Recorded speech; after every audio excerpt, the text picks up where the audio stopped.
मैं आपके खाप पंचायत में आऊंगा और आप जूते से मार मार करके, अगर मैं गुनाहगार हूं तो जूते से मार मार करके मेरे जीवन के लीला को समाप्त कर देना। मैं बृजभूषण शरण सिंह सांसद हूं और मुझे कुश्ती अध्यक्ष के रूप में भी लोग जानते हैं। मैं अभी दिल्ली से आया हूं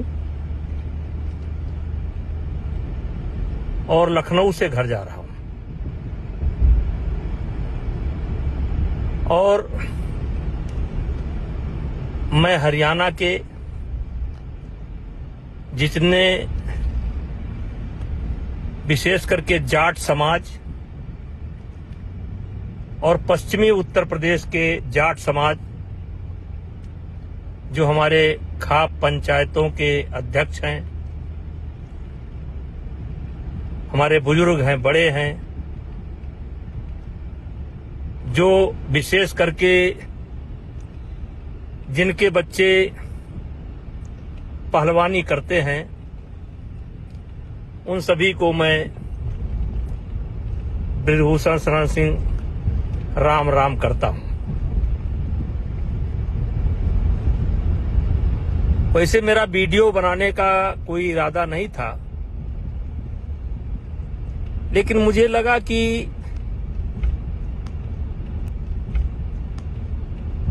मेरी बात भी आप तक पहुंचनी चाहिए और इसलिए मैं बहुत तैयारी करके कोई वीडियो नहीं बना रहा हूं। अभी गाड़ी पर बैठा तो हमने कहा जरा अपनी बात मैं अपने बुजुर्गों तक पहुंचाऊं। एक कविता है,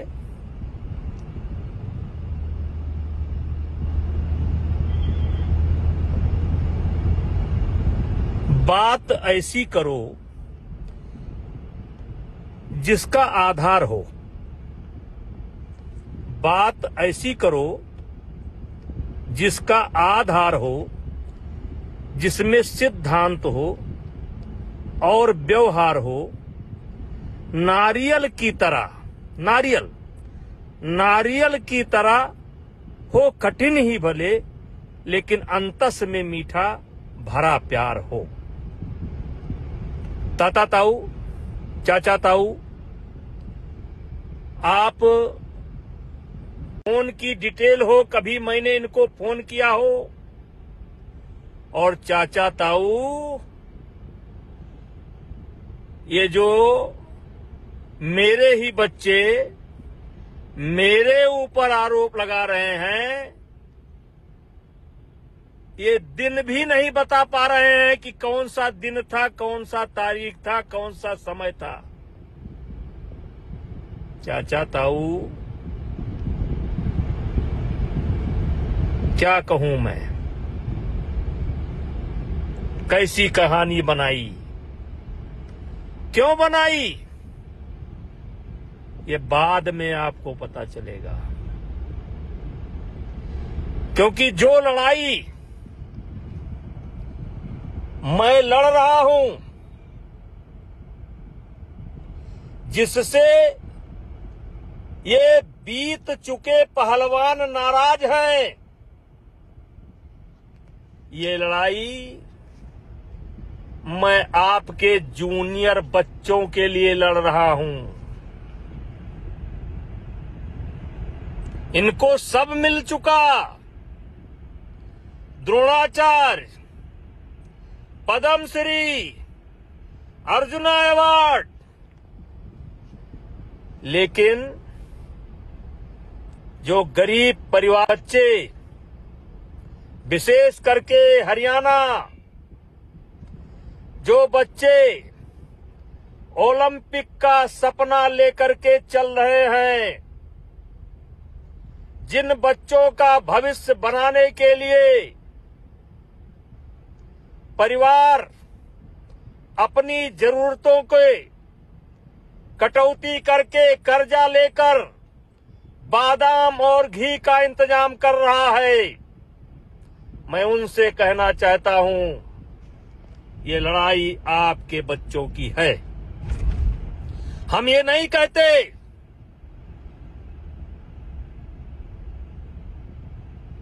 कि आप दिल्ली ना आओ दिल्ली।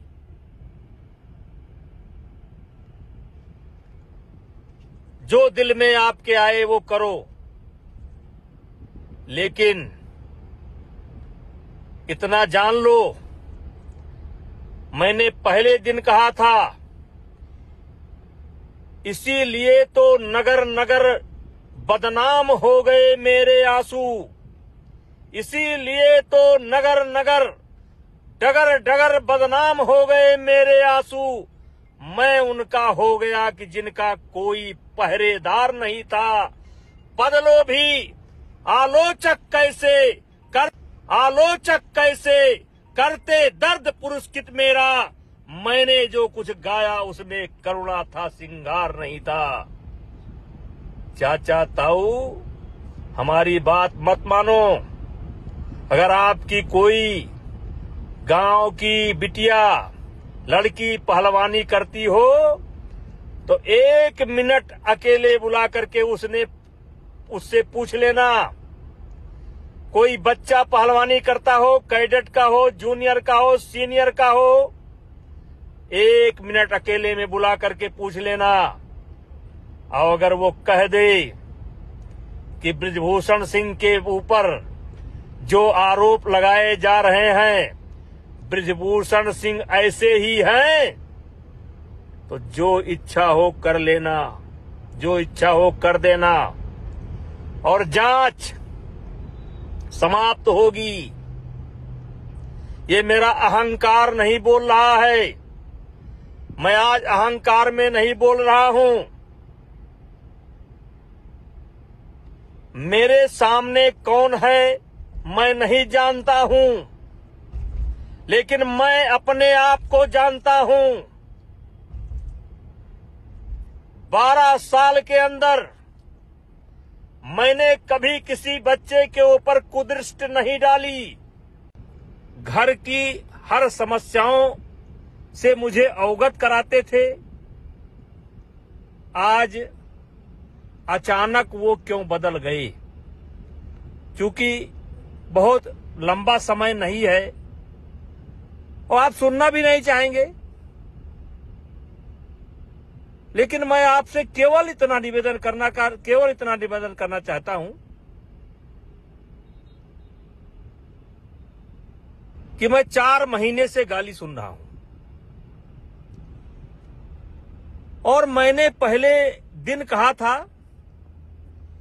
कि एक भी गुनाह मेरा अगर साबित हो जाएगा तो मैं फांसी पर लटक जाऊंगा, क्योंकि मामला दिल्ली पुलिस के विचाराधीन है। इसलिए सब बातों पर खुलकर नहीं बोल सकता। लेकिन मेरे चाचा ताऊ, पहलवानी से जुड़े हुए परिवार,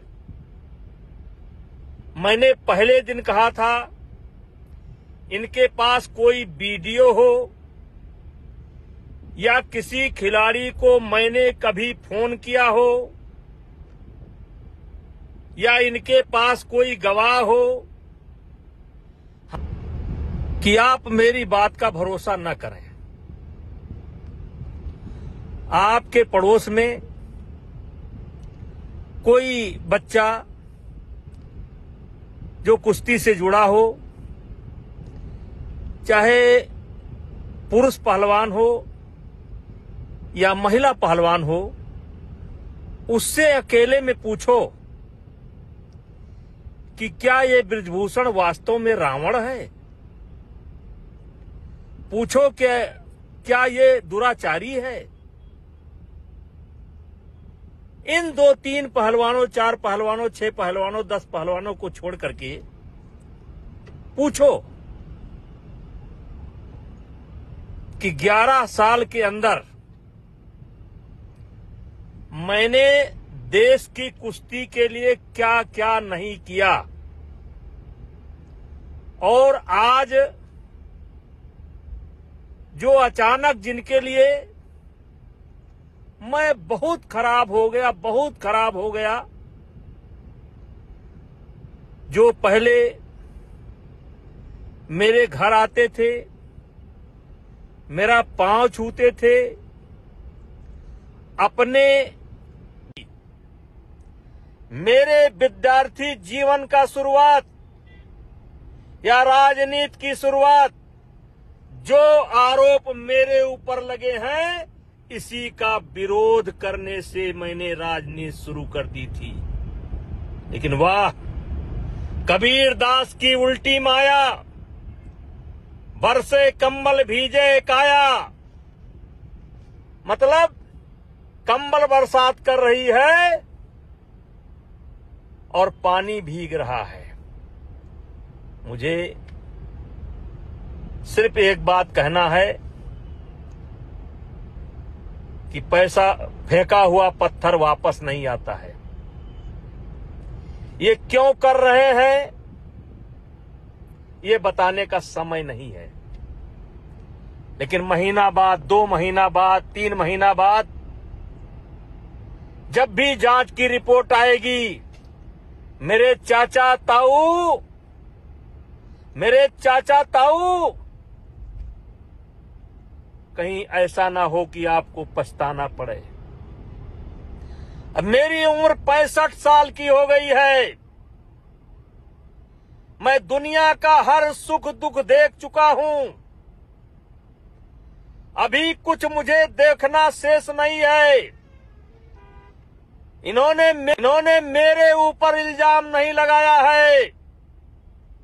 इन्होंने हिंदुस्तान की जो देवी स्वरूप पहलवान है, उनके चरित्र पर इल्जाम लगाया है। चाचा ताऊ, इनके साथ नहीं हुआ, दूसरे के साथ हुआ, फिर इनके साथ हुआ, फिर 100 के साथ हुआ, फिर 1000 के साथ हुआ। इन्होंने हमें नहीं बदनाम किया है, इन्होंने हमारी महिला खिलाड़ियों को बदनाम किया है।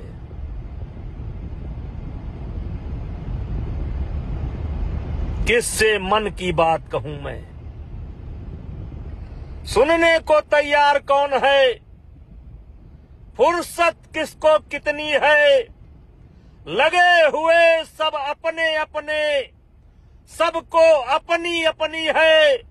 बनकर मूक मेघ सा कब तक, बोलो वज्राघात सहूं मैं, किससे मन की बात कहूं मैं? टिकैत साहब, उत्तर प्रदेश के हमारे नेता रावण साहब, आम आदमी पार्टी के नेता, तुमसे तो कोई जिम्मेदारी की उम्मीद है नहीं, क्योंकि तुम तो इस देश के सबसे बड़े झूठी पार्टी के लोग हो। प्रियंका जी का मैं सम्मान करता हूं और मैं मानता हूं कि प्रियंका जी जिस दिन सच्चाई निकल करके आएगा, आपको सबसे ज्यादा गुस्सा ब्रजभूषण सिंह पर नहीं आएगा, भारतीय जनता पार्टी पर नहीं आएगा, आपका सबसे ज्यादा गुस्सा भूपेंद्र हुड्डा पर आएगा, दीपेंद्र हुड्डा पर आएगा, जिन्होंने राजनीति के लिए इन बच्चों का इस्तेमाल कर लिया। और भूपेंद्र हुड्डा जी, आपसे भी मैं कहना चाहता हूं कि आप भी जब भी पार्लियामेंट के अंदर मुझे मिले हैं, मैंने आपका पैर छुआ। दीपेंद्र हुड्डा को हमने चुनाव हराया, लेकिन कभी उनके सम्मान में कमी नहीं की। एक जिम्मेदार नेता हुए, जिम्मेदार प्रदेश के मुख्यमंत्री, पूर्व मुख्यमंत्री रहते हुए भी आप मुझको नहीं समझ पाए। और फिर हरियाणा की जनता से, हरियाणा के खाप पंचायत के बुजुर्गों से, पहलवानों से कहना चाहता हूं, ये कैसा आरोप है? न दिन है, न तारीख है, न फोटो है, न वीडियो है, और उसके बाद भी मैं गाली सह रहा हूं। मैंने क्या क्या नहीं किया है, क्या क्या नहीं किया है। चाचा ताऊ, मैंने किसी गरीब लड़की के मजबूरी का फायदा नहीं उठाया है। मैंने गरीब बच्चों की मदद की है। मैंने किसी के साथ अलग से फोटो नहीं खिंचाया है। आपकी माताएं, बहनें, बेटियां, आप पूछो कि कई ऐसे बुजुर्ग महिलाएं जो 90 साल की हैं, जब अपने बच्चियों के साथ जाती थीं, तो मैं उनको, बुजुर्ग माताओं को अपने बगल में बैठाता था और सारे हिंदुस्तान को उदाहरण देता था। देखो, ये बूढ़ी मां आई है, ये अपनी नाती को साथ लेकर के आई है, अपने बेटे को साथ लेकर के आई है। अगर चाहते हो कि देश की कुश्ती आगे बढ़े, देश का खेल आगे बढ़े, तो इस हरियाणा की बूढ़ी मां से आशीर्वाद लेने का काम करो और इसके नक्शे कदम पर चलने का काम करो। ठीक है? आनंद है, गाली दीजिए, लेकिन एक बात हाथ जोड़ करके कहना चाहता हूं। महीना, 2 महीना, 3 महीना, 4 महीना, 5 महीना बाद जब भी जांच पूरी होगी, मैं आपके खाप पंचायत में आऊंगा और आप जूते से मार मार करके, अगर मैं गुनाहगार हूं तो जूते से मार मार करके मेरे जीवन के लीला को समाप्त कर देना।